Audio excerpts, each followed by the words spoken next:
This is the day of transformative innovation, so I have the privilege to be your master of ceremony today. This is session 2, and I'm very excited to be opening this session with the presentation of 2 keynote speakers for the session that we will have today. We have distinguished speakers.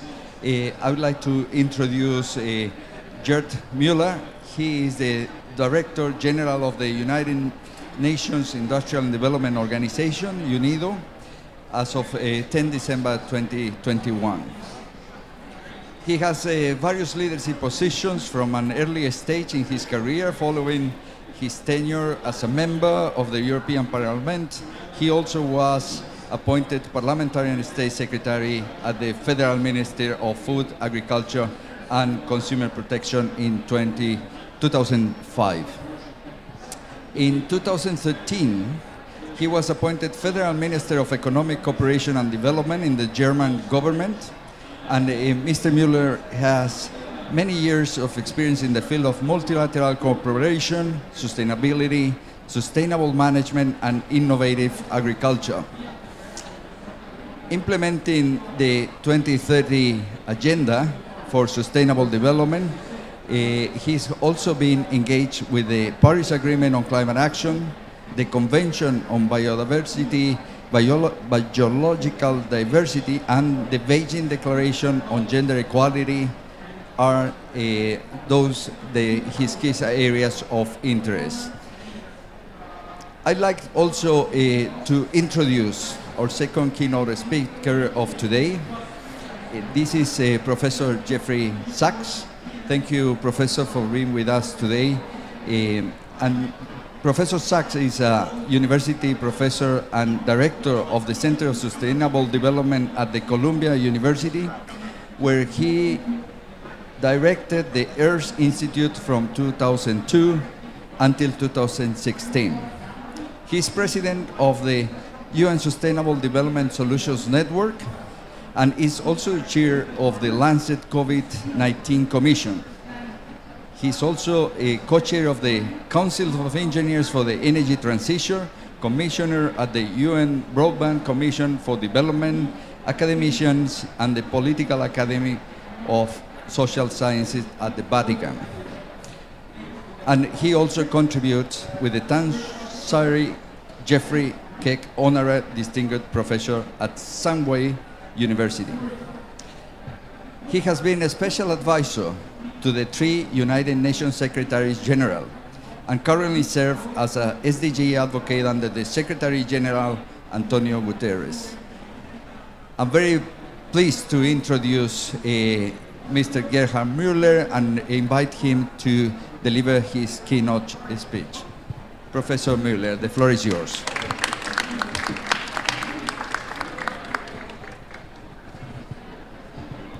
You told me, Professor?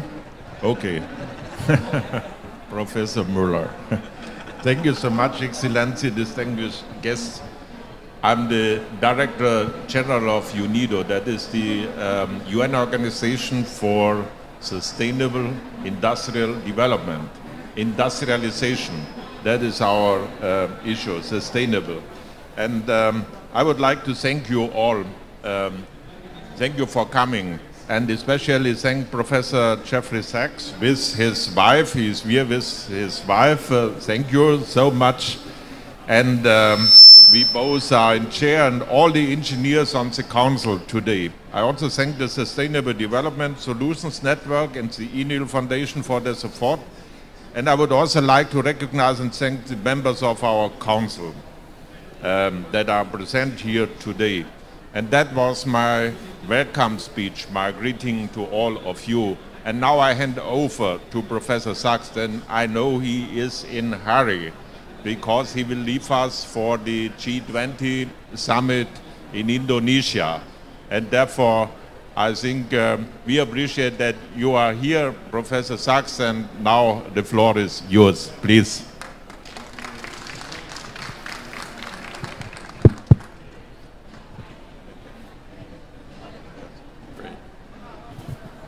Gerd, thank you. Professor Müller, thank you very much. I would like to be DG Sachs, so it's okay. We can. What a wonderful occasion to be together for the public launch at COP27 of the Statement of the Council of Engineers for the Energy Transition. Secretary General Guterres always says that he's an engineer wannabe. He was a professor of engineering, trained as an engineer, and with the knowledge of how central engineering is for real solutions in the world. And that's what brings us together today and what has led to the establishment of this Council of Engineers for the Energy Transition. It's pretty exciting at COP27. In fact, more exciting than I expected, I have to say, because at the beginning of the week, if you listen to sometimes what the politicians are saying, you wonder what's really going on. But if you're in the halls and the pavilions and listening to the speeches and the action that is taking place around this meeting, you have to be thrilled how much we have advanced on the practicalities, on the real solutions for what can be done to change the course of industrialization in a sustainable way, to change the energy system, to change the land use patterns and agricultural systems so that we can benefit from advanced technologies and at the same time save the planet in a context of social inclusion and social justice. In other words, so that we can have true sustainable development.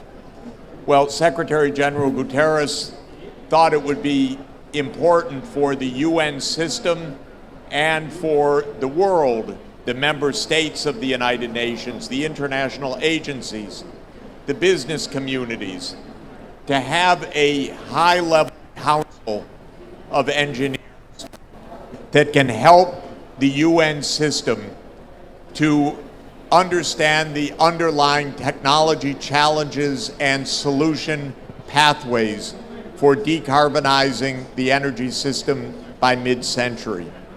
And with the wisdom of the Secretary General to call for this commission and the leadership of UNIDO to host this commission, we have established really a remarkable group of world-leading experts from engineering across all stakeholder groups, academia, the business sector, the civil society, but all experts in all of the diverse challenges that we face in power generation and distribution, in electric vehicles, in green hydrogen, and in other applications. Our mission as a Council of Engineers, and you're going to hear it from the engineers themselves shortly, is now to work together with the UN agencies, with the Secretary General, with UNIDO's partners throughout the developing world, with the regional development banks, and I just had a fantastic meeting with the president of the African Development Bank, Akin Adesina, who's a terrific leader and is really looking forward to this partnership. They're working on exactly the challenges that UNIDO has the expertise and this council has the expertise.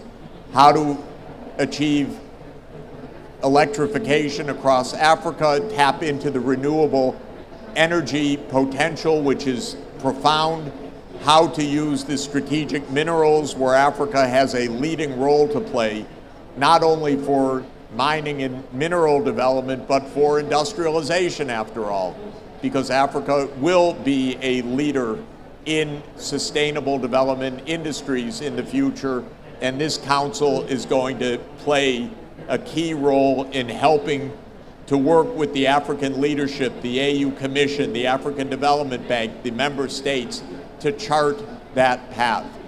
So we see two major pillars of the work ahead. One pillar is to work with all of the UN regions and, of course, with the member states within those regions to help accelerate pathways to clean, sustainable, effective energy systems by mid-century latest. But not to wait, because as the Secretary General said on that, he wants to see us promote bankable projects and get the financing. And so this is a very practical mission. That's what engineers do. This is not high theory. This is results on the ground. So that's one area of the work. The other area of the work is helping to understand what is the cutting edge knowledge and where are these technologies going and how can we help them to go faster in the right direction. Lower costs, more versatility, more applicability, more scale. And so we're going to have key working groups on technology challenges in the major areas, whether it's issues like energy storage or green hydrogen, to help support UNIDO's fantastic program in green hydrogen that we had a great launch and celebration of a couple of evenings ago. And this was an issue that came up with the African Development Bank, by the way. They said, can you help on green hydrogen? We said, we have just the partners for you to be able to help on that. So we're going to be working on these technology challenges and the real-time challenges of the context of different parts of the world with the varying resource bases and development challenges that they face. All along the way, our metric is the bottom line, getting projects accelerated. And we will therefore have an engineering track working closely with a financing track. My business is on the finance side. I know that every great idea needs some money to put it into operation. And money at reasonable cost and long enough maturity that you can actually make the projects work and pay back the funding that put them into operation. So we're going to have that track of technology and finance working closely together. Let me say to Gerd what a great delight and honor it is to work with you. You've led in so many ways global development as a minister in Germany, now as Director General of UNIDO. It's always been a joy to be helping you and working alongside you, and I'm thrilled that we have this opportunity now. And to all the members of the Council, we've had a great week of brainstorming, a lot of fun, a lot of insight, a lot of excitement, and I can't tell you how delighted I am for all that lies ahead. Thank you all very much. Forgive me, as the Director, as Professor Müller said, we have to run to the airport, so it's we're going to be running, but thinking of this occasion. But I want to carry the news to the G20. I want them to put some money on the table, some more money on the table to get all of this done. So that'll be my mission the next week. You will be designing the solutions. I'm going to help you try to pay for them. Thank you very much, everybody.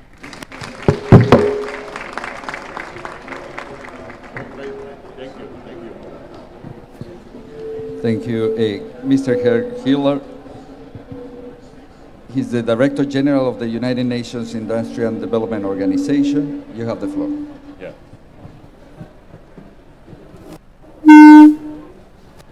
Thank you so much again. Jeffrey Sachs is leaving us for the G20, and the G20 is very, very important, of course. But now, progress by innovation, that is my motto, that is your motto. Progress by innovation. We don't think back, we think about the future. And that is the motto of UNIDO, and I believe in you, in the engineers. Dear guests, we are facing challenges today like we have never seen before. A lot of speeches around the COP27. the world agreed net zero by 2050 to preserve a livable planet. To achieve this, we must nearly complete change our global energy system and the industrialization, especially at the African continent. The consequences of delaying the energy transition are already clear. Extreme drought, storms, flooding. Think about the catastrophe in Pakistan. But we talked a lot about catastrophes at this COP27. Now we talk about solutions. We do have the solutions. And there I believe in you. While climate change is affecting all countries, the impact is not being shared equally. You know, it is the most vulnerable people, especially African. The climate change, the consequences hit the poorest hardest. That is the situation. And as Director General of UNIDO, my goal is to provide concrete and practical solutions to pressing this global challenge. We don't need more paper, research, speeches. We need implementation, concrete solutions at the ground. And therefore, ladies and gentlemen, the demand for energy, that is the situation, is increasing. Emissions are still rising. In Africa alone, population growth will add another billion people to the planet by 2050. 2050, 1 billion Africans. Growth and development will require enormous amounts of energy across all sectors. And the fundamental question is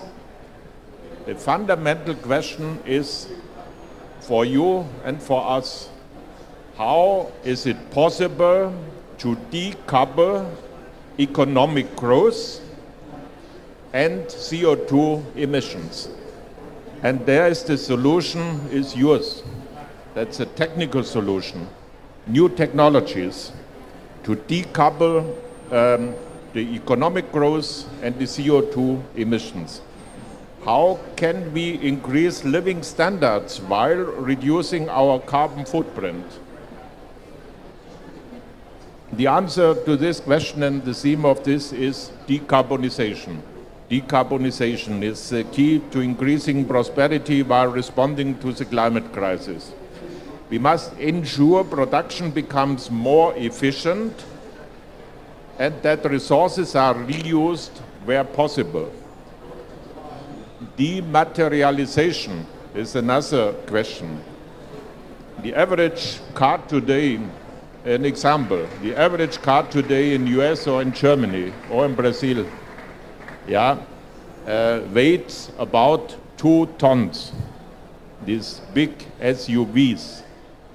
But there was an innovation 20 years ago. WV presented the 1 liter car weighing just 800 kilograms, not 2 tons. Dematerialization. That means, and you can drive with a 1 liter car. That was WV. 1 liter, you can drive with a 1 liter car or with a 15 liter car. That is a question we have to talk. And that was an innovation 20 years ago. And now we go in the other direction. By adapting new innovative materials and production methods, we can use less to produce more. And that is even the concept of circular economy. That is even very important. More prosperity means more infrastructure. Think about this. There are some issues maybe not new for you, but we don't talk about that this COP27 about these issues. Africa alone, and I have a lot of contacts, cooperations with UNIDO, with African countries, because that is the continent of the future with this growing population and growing economies. Africa alone will build more infrastructure in every coming decade than Europe did over the last 100 years. In every decade, than we in Europe, the whole Europe, over the last 100 years. Think about this. The building sector makes up nearly 30% of global carbon emissions. And that is even a question for engineers. How to come to new infrastructure, to new materials for the future constructions. Using green hydrogen in steel production or carbon capture in the cement industry is real, is practical and already a real solution. But these technologies are only in their infancy. We must speed up. We must speed up the adaptation of these new methods and technologies. And you are asked, you, the engineers, are asked. The reality is that since the first COP in Berlin, that was the first COP in 1995, really little has changed. This example by the car production, yeah, something has changed from 1 liter to 15 liter. Yeah, in the wrong direction, not in the right direction, sustainability. Today, still 80% of our energy comes from fossil fuels. That is the reality. This value will only fall slightly over the next decades. And more prosperity means more demand for energy. In 2050, we will use 70% more energy than today because of economic growth, because of population growth. And there we need an answer. This is the reality. We need to decarbonize all sectors and widely adopt carbon capture technologies wherever possible. The new technologies, they exist already. They exist already. The United States, Norway, they show that it is possible. And I know that can be done. Progress by innovation with you. You know about the solutions. Thank you. I'm very interested to hear from you. Thanks. Thank you very much, Mr. Gerd Müller and the Director General of UNIDO. I have the pleasure now to introduce Mr. Massamba Thioye. He's the Executive Leader of the Global Innovation Hub. Massamba will take us then from there, moderating the next sessions. Massamba, you have the floor. Thank you.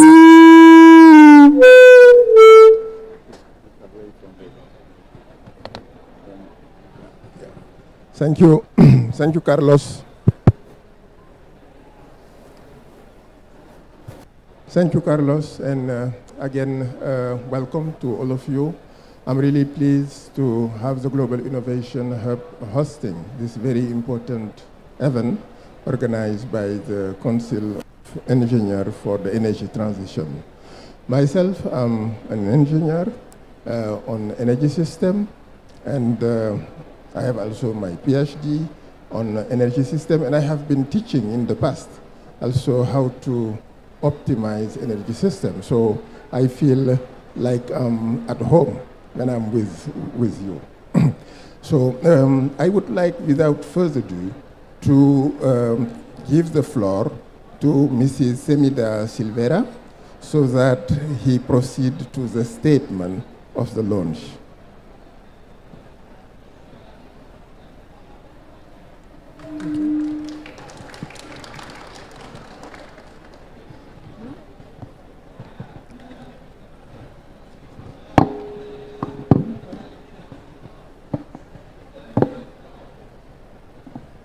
Good afternoon, ladies and gentlemen, distinguished delegates, my colleagues from the Council. It's an honor for me to be here and represent as one of the speakers of the CEET, to represent a group of 35 engineers from all over the world. We are here because we are committed.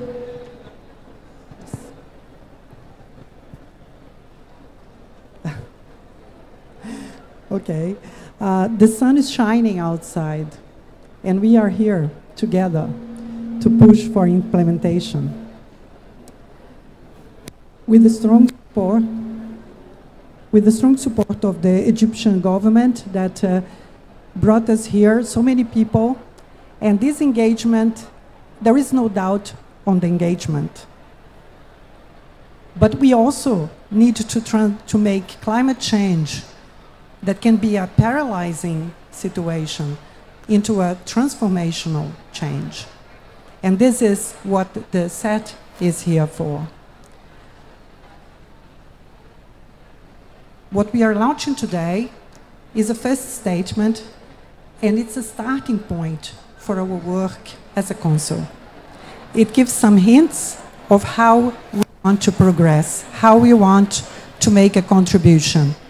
And as the Director General said, how we can get progress through innovation. I'm not going to read the statement, it is being released. What I want to give you some hints of the ideas that we have been sharing in the Council and then that we want to get out there.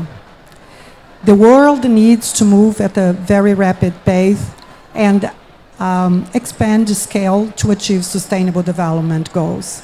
Keep the Paris Agreement targets within reach and mitigate the detrimental impacts of climate change on all aspects of human life and the environment.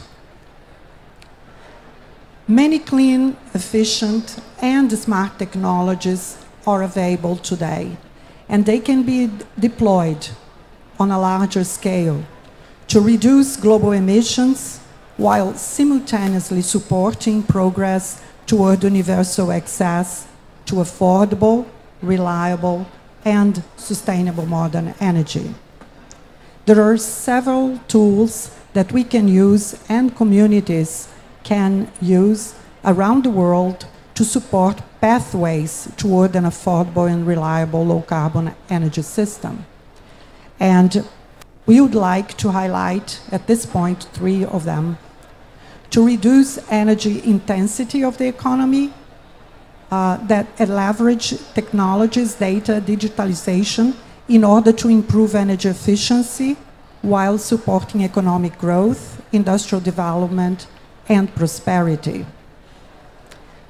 We can electrify end uses that currently rely on fossil fuels, for example, in heating, cooking, passenger vehicles, while pursuing other decarbonization pathways at the same time, those that can be upscaled at a later scale and pave the way for a continuous transformation. We can reduce greenhouse gas emissions from energy supplies, transition to renewables, to other carbon energy sources, but we need to work with all sectors using multi-sectoral approaches. So a significant number of technologies exist that are ready for deployment, but others require further effort to accelerate progress toward full-scale commercial viability and cost reductions, including those related to electricity, heating and cooling, transportation, aviation, steel and cement manufacturing, and carbon management.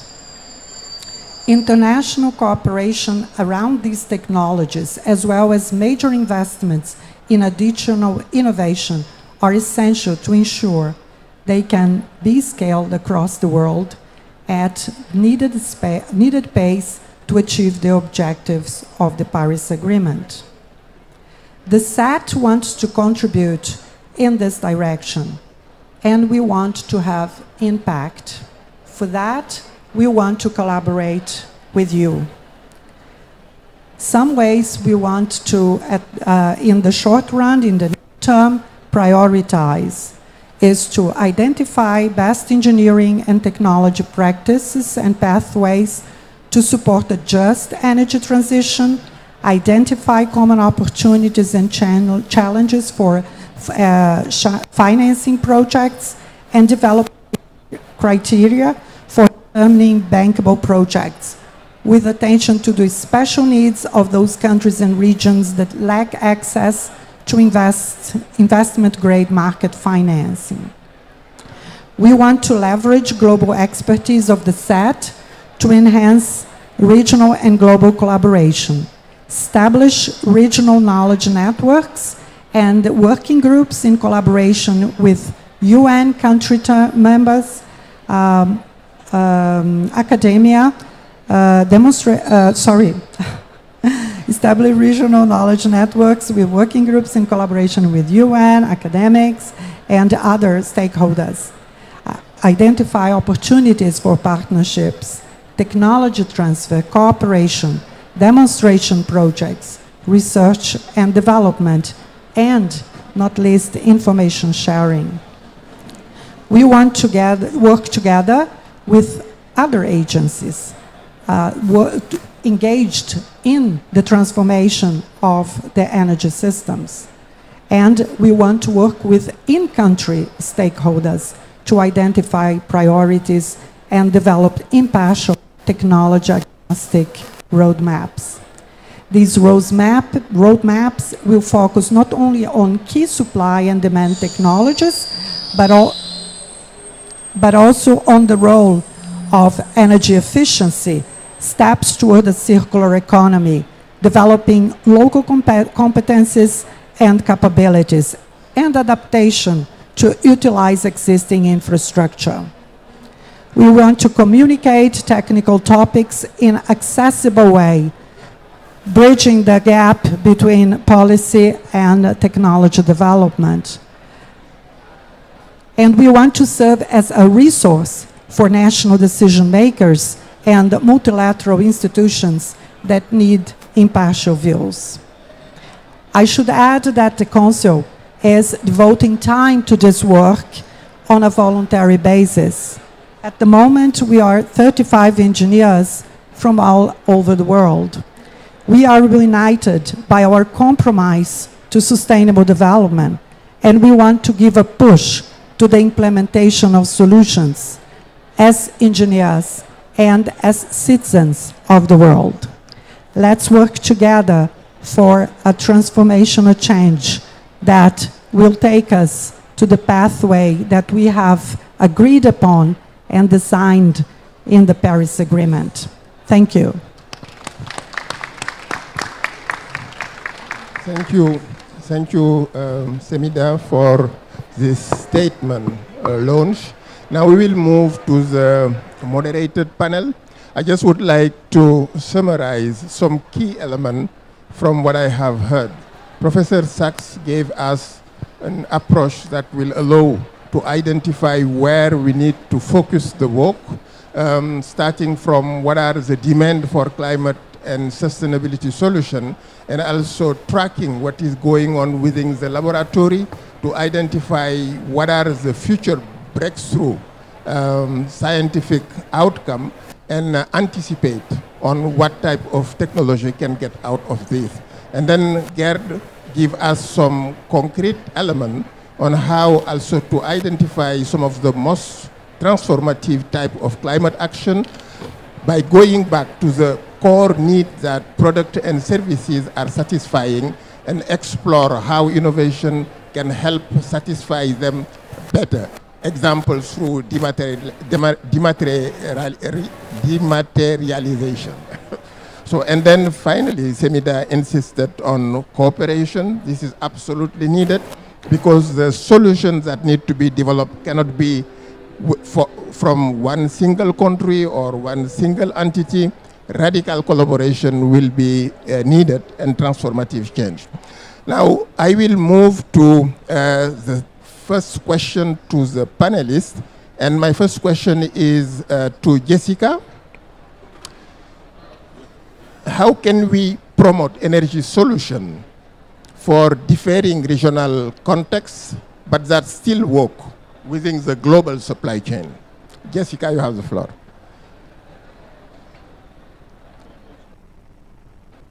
Yeah? All right, great. Thanks for the question. Yes, so my name is Jessica Transick. I'm a professor at Massachusetts Institute of Technology, excited to be part of this group. And okay, so this question is about how do you design and sort of support solutions for different regional contexts within global supply chains, or sort of benefiting from global supply chains. And I think it's a really critical question. Let's think for a minute about what the energy transition implies. It implies, you know, what will that actually look like? It's going to look like a whole lot of expansion in physical infrastructure to provide high quality energy services around the world, especially for those that do not currently benefit from these energy services. It implies transitioning away and retiring existing power plants, transitioning toward clean energy systems, building solar panels, wind turbines, finding solutions to energy storage, heating our homes in different ways, electrifying many energy services for transportation, building charging infrastructure. The list goes on. A lot of transformation in physical infrastructure.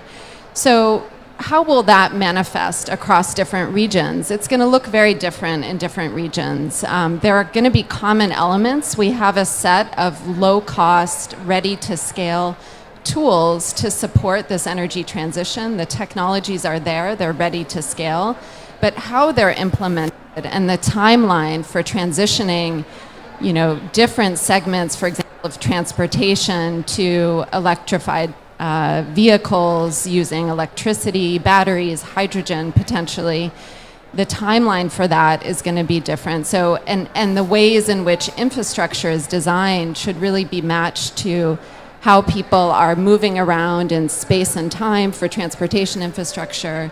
All of this needs to be managed within a energy system, which is going to be likely largely electrified. The demands and the demand peaks are different in different locations. So all of this needs to be taken into account for different regional contexts. So the actual transformation in physical infrastructure is going to look different in different locations.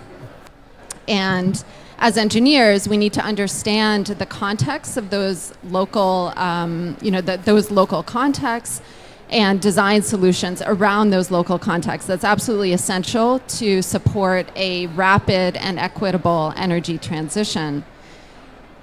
Now, there's another angle to this that we need to consider, which is that we also want to benefit from global innovation processes. So what we've seen in some of the success stories in clean energy innovation, what happened is that you had markets that were created in different locations around the world, stimulated by public policies, a range of different public policies that unleashed global innovation processes in government-funded labs, research labs, and so forth, but also largely in the private sector.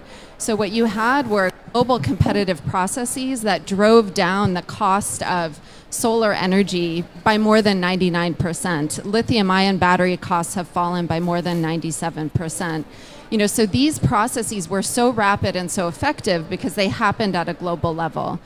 So when we think about designing solutions for local contexts, we shouldn't be thinking about recreating the wheel in each location.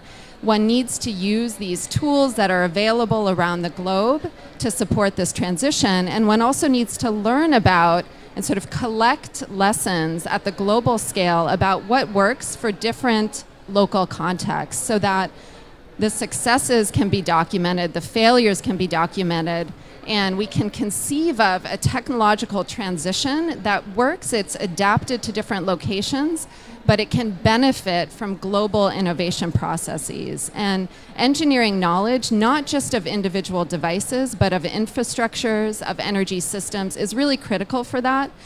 Engineers also have to interface with the policy discussions, with the discussions about financing.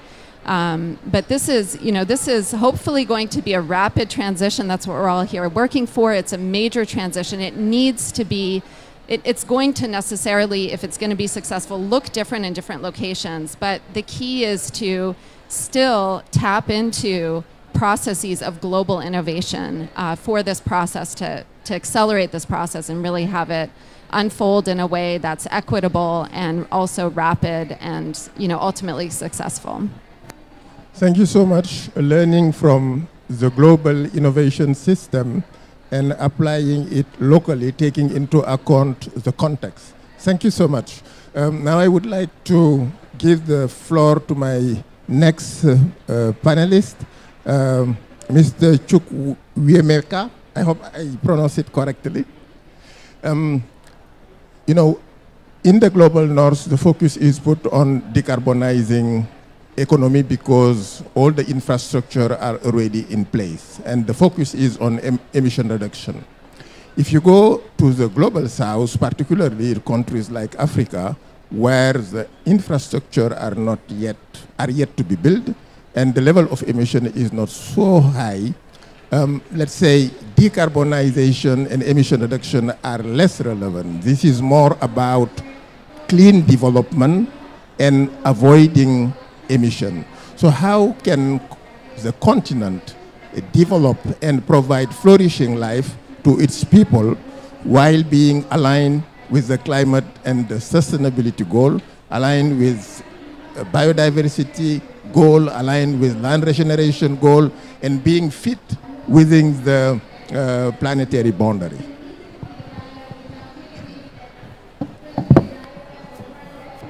For that question, basically, Africa, especially sub-Saharan Africa, have a challenge with infrastructure, especially with regards to the energy transition.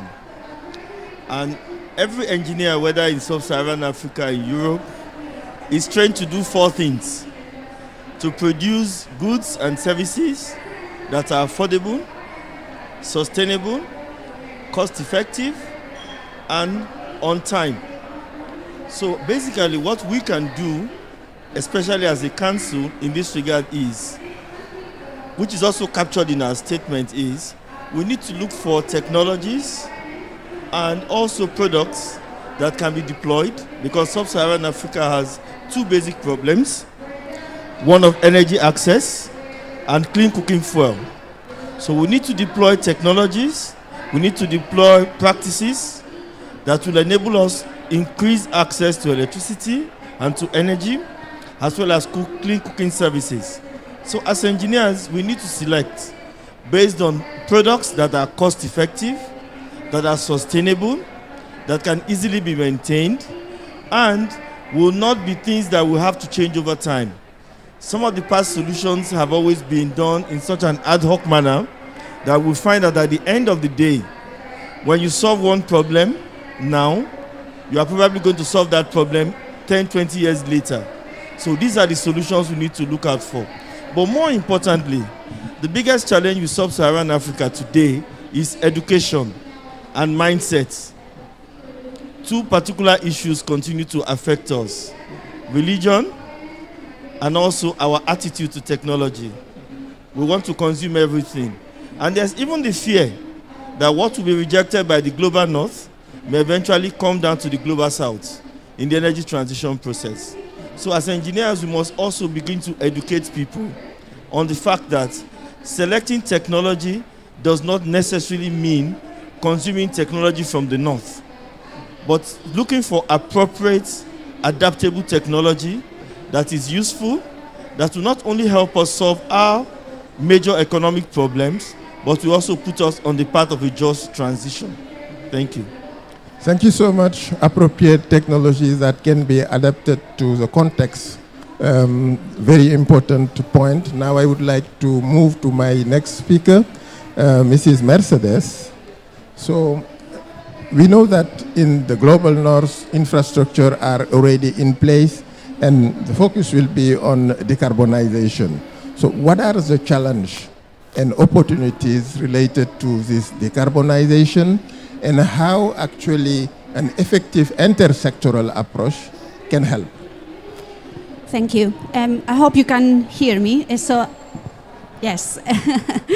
Well, I want to start because I know we are running really short of time, so I'm just going to make very brief points. I think first it's about Want to say congratulations for the vision to get this set together. I think it's really important that we have these active interfaces for engineers to work together with the industry and policymakers, because we really need to work faster and at a higher pace on a scale, and that requires implementation and co-delivery of solutions. And I'm going to do a plea. I'm going to go completely off script here, but I do want to make a plea that maybe for the next COP28, can we have a day of science and engineering? So I hope you support me in the room, but I think it's really important that we start getting that engineering there. Going now to the questions. Apologies for going a bit off script here. So I think I want maybe just to pick up in a point that the Director General said. We know that we can decouple economic growth from CO2 emissions. In the case of the UK, we actually have done that. If you go back to 1990, our GDP has grown up by about 70% and our CO2 emissions by about 40%. It is possible, but it's mainly possible because of electrification and renewables. So really it comes to decarbonizing industries and the question here, and that's a lot more difficult to decarbonize. It's a lot more difficult because they are energy intensive industries, because even if we were actually going to bring all renewables that they need, we will still have CO2 emissions from the process. So we have something that is very challenging, something that is critical because it underpins our lifestyle, underpins our economies, but also something that is possible. And I think we want to think about that. And within that possible, that mission possible that we have with decarbonizing industry, I want to mention quickly two tools that we have in our toolbox. One of them is innovation, that has already been referred to. 50% of the technologies, 50% of the global emissions have technologies as of today that can be deployed. That means the other 50 do not. So we need to have the innovation. We need to be able to make sure that we deploy technologies like CCUS, like hydrogen at a scale. We need to make sure we electrify. We need to make sure we bring the circular economy. And the final point that you ask about the intersectoral approach, I think it's really important that we don't consider one sector at a time. There are huge opportunities for making intersectoral approaches. Quite a lot of the industries anywhere in the world, they're actually co-located around ports, around estuaries, around harbors, and you're going to come across around petrochemicals and cement and steel, and there are opportunities for resource efficiency and energy efficiency, and that's actually one of the approaches we are taking in the United Kingdom, and we are aiming to have the first world net zero industrial cluster by 2040. Thank you. Thank you so much. Thank you so much. A lot of very interesting point. Now we will quickly move to the next panelist, the last but not the least, Luisa. Lisa, given the large capacity of renewable energy available in Latin America and in Caribbean, what do you think would be the most exciting part of an energy transition for that region? Okay. Can you hear me? Yes. Thank you for the question. Very glad to be here for this statement launch for this Council of Engineers for the Energy Transition. So, first of all, I think when we talk about Latin America, we are very different across the countries. So you have on the other side, Brazil. There's like 80% of the power come from renewable energy, but also at the same time you have island countries, especially in the Caribbean, that depend a lot and sometimes 100% on fossil fuels. So that said, when I think about the most exciting areas for the energy transition, the first one I want to highlight is decentralized solutions. So I think this is a very important area, not only because of the technology that's already available, but also because this is going to be a solution for Africa and even for Latin America. So just to give you some figures, in Brazil, for example, we, in the last 5 years, we come from 500 kilowatts installed of solar to 15 gigawatts. So we multiplied it by 30. So we have around 1.3 million solar rooftops installed. And there is a lot yet to come. The second one I would highlight is biogas. Biogas, and again, in Brazil, we multiply it in the last 10 years, the production by 10. And the projection is it's going to be multiplied by 15. And why Latin America is so well positioned for biogas? Because of our agriculture business. So agriculture, you produce a lot of waste without not proper destination. And biogas is an opportunity to generate energy and also to produce fertilizers, right, out of the process that could be reinjected into the system and, you know, and growth production of agriculture. The third one is, of course, green hydrogen. I think Bloomberg estimated last year that Brazil could produce the cheapest green hydrogen right now because of the very cost competitive of renewable energy. Chile is also very well positioned, and we also can become an exporter of green hydrogen. Brazil has a lot of ports that can export that to Europe, so I think this is certainly a hot topic that we need to watch. Bloomberg also projects that by 2030, the cost of green hydrogen in Latin America can be less than $1 so per kilo. So I think I would highlight these three areas. Thank you. Thank you so much. A lot of interesting, exciting solutions from decentralization and biogas to green hydrogen. All these are solutions that can serve people and the planet. Now we are moving to the last session of, last part of this session, the closing remark that will be delivered by Carlo Papa, Managing Director and NL Foundation.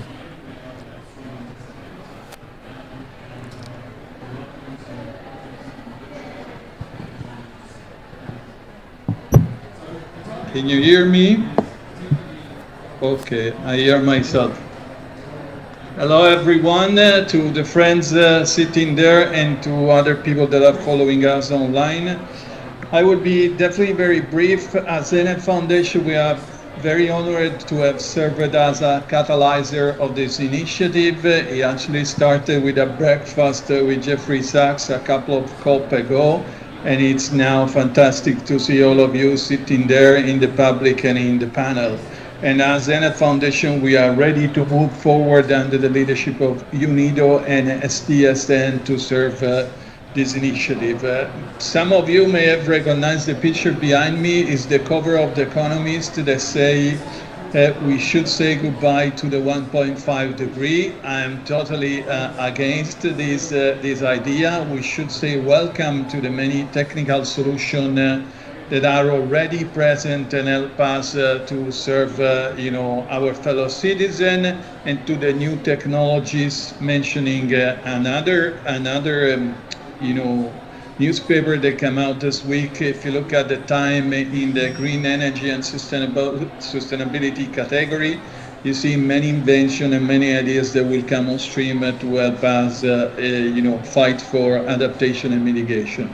I think as an engineers, we have done a great job so far in developing competences for application and mitigation, in showing our full commitment as a community.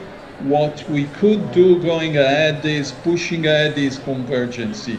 Working together not only between institutions, but between each and every one of us to see which solution, as Professor Transik was saying, are usable in other places, or our friend from Africa was saying which solution needs to be customized. So, I pick up on the idea of having a scientific day, engineering day at the next COP. Yesterday, I was lucky to celebrate the Youth Day, not because I'm young, but because we are supporting younger generation in dealing with climate issue. And as a member of the steering committee, I will take the responsibility to say how much is the scope for a science and engineering meeting open to many others in the next COP. So thank you very much. I look forward to working together. Thank you. Thank you. Now, before closing, I would like just to invite the member of the Council of Engineers for the Energy Transition to start. I know that there are some of them in the room. And then, thank you so much. And this is just the first step and the beginning of probably a fructuous collaboration. Thank you.